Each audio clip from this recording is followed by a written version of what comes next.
मैं जुमा को कह रहा था, मैं अभी तक अपने आप को आलिम नहीं कहवाता हूँ। ये तो मोहब्बत है। लोग कोई आलिम कहता है, कोई कानी साहब कहता है, कोई पीर साहब कहता है, क्या कहता है, क्या कहता है, ये लोगों की मोहब्बत होती है। लेकिन मैं अपने आप को तालिब इल्म कहवाता हूँ और मुझे अल्लाह तबारक व तआला आखिरी सांस तक तालिब इल्म की सफ में रखे।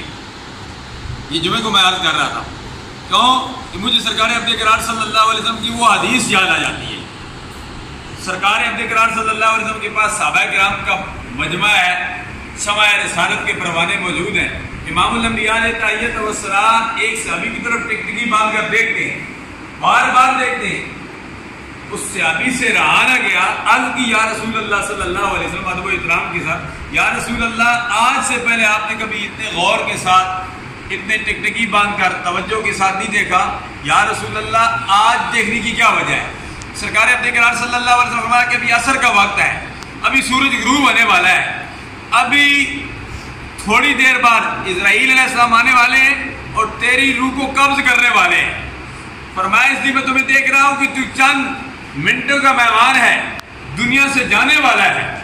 तो उस शख्स ने, उस सहाबी ने अर्ज़ की, या रसूल अल्लाह अब मेरी बहुत मुख्तसर जिंदगी रह गई है, या रसूल अल्लाह मुझे कोई नसीहत कीजिए, कुछ मुझे अमल बताइए कि मैं ताकि वो काम करने लग जाऊं। सरकार अब्दे करार सल्लल्लाहु अलैहि वसल्लम ने अमल तो बहुत सारे थे। नमाज पढ़ना भी अच्छा अमल है, नफल पढ़ना भी अच्छा अमल है, तहज्जुद पढ़ना भी अच्छा अमल है, कुरान मजीद की तिलावत करना भी अच्छा अमल है। सारे अमाल सालखा हैं, इस्तग़फ़ार पढ़ो, दुरूद शरीफ पढ़ो। लेकिन सरकार अब्दे करार सल्लल्लाहु अलैहि वसल्लम ने सब का निचोड़ एक लफ्ज़ में बता दिया। फरमाया इश्तग़ला बित्तअल्लुम, फरमाया तू तालिब इल्म बन जा। जब तू तालिब इल्म बन जाएगा, इल्म दीन हासिल करने लग जाएगा, कुरान पढ़ने लग जाएगा, हदीस पढ़ने लग जाएगा, दर्स निज़ामी में मशगूल हो जाएगा। फरमाया जब तू तालिब इल्म बन जाएगा, तेरी रूह कब्ज़ से अंसी से परवाज़ कर जाएगी।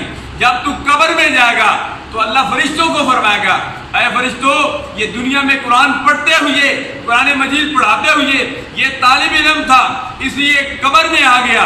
ऐ फरिश्तों, इसको कुरान मजीद पढ़ाने लग जाओ, कल क़यामत के दिन जब ये उठे तो ये हाफिज़े कुरान हो। सुभान अल्लाह। तो तालिब इल्म की बड़ी फजीलत है। इसलिए ताजदार मदीना सल्लल्लाहु अलैहि वसल्लम ने फरमाया कि तालिब इल्म जिस कब्रिस्तान से गुजर जाता है, फरमाया 40 दिन तक अल्लाह तबारक व तआला उस कब्रिस्तान से अज़ाब हटा देता है। सुभान अल्लाह। सरकार अब्दे करार सल्लल्लाहु अलैहि वसल्लम की हदीस की रोशनी में सरकार की एक और हदीस में तालिब इल्म के पाँव के नीचे फरिश्ते पर बिछाते हैं।